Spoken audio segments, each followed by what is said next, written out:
आज दुकानातून काहीच नाही घेता आम्ही 500ची चिल्लर मागायला गेलो, पण त्या बाबांना आम्हाला हकलून दिलं. आता वेळ होती ती दुसऱ्या दुकानात जायची आणि अर्पिता बोलली की आता तू जा. म्हटलं तुला चिल्लर पाहिजे म्हणून तूच जा. मग कशी आम्ही चिल्लर घेऊन बस स्टॉपवर आलो तर इथे आमच्या फ्रेंड्स बसलेल्याच होत्या. कॉलेज संपलं होतं पण बस यायचीच होती म्हणून आम्ही इथे खूप जास्त टाईमपास केला. पोरीचे कान आजच टोचून दिले म्हणून ही आता इथे इयरिंग घालत होती. मग यांची बस पण आली आणि ह्या निघून गेल्या. वेळ होती मग मला घरी जायची, पण माझी बस खूप जास्त लेट आली. मग फायनली माझी बस आलेली होती. तर ना मी 1 महिन्यापासून माझ्या मावशीकडेच होती आणि मला उद्याही माझ्या मावशीकडेच जायचं आहे. इतक्या दिवसानंतर घरी येण्यासाठी ना खूप जास्त मी एक्सायटेड होते आणि मेन म्हणजे एक्सायटेड मी या गोष्टीसाठी होते की मला भेटायचं होतं जिम्मीला. आता हा जिम्मी कोण आहे हे मी तुम्हाला घरी गेल्यानंतर सांगते. तर मस्त हवेचा आनंद घेत घेत आम्ही घरी आलो.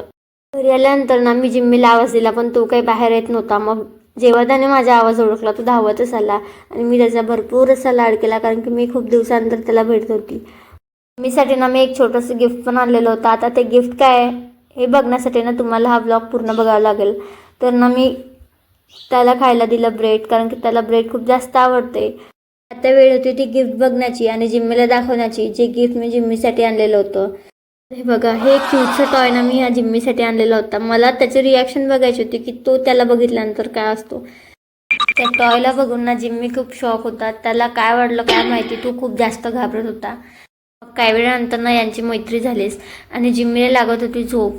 तर मी त्याला त्रास देण्यासाठी ना तो आणखी टॉय त्याच्याजवळ नेला, पण त्यांनी चांगलीच मैत्री करून घेतली.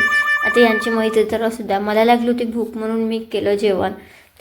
2 तास ना मस्त झोप घेतली आणि बघा हा किती भारी झाला आहे माहिती नाही.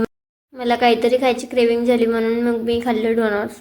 आणि ह्या टॉयचं नाव काय ठेवायचं हे तुम्ही मला कमेंटमध्ये नक्की सांगा. तर भेटूया नेक्स्ट व्लॉगमध्ये.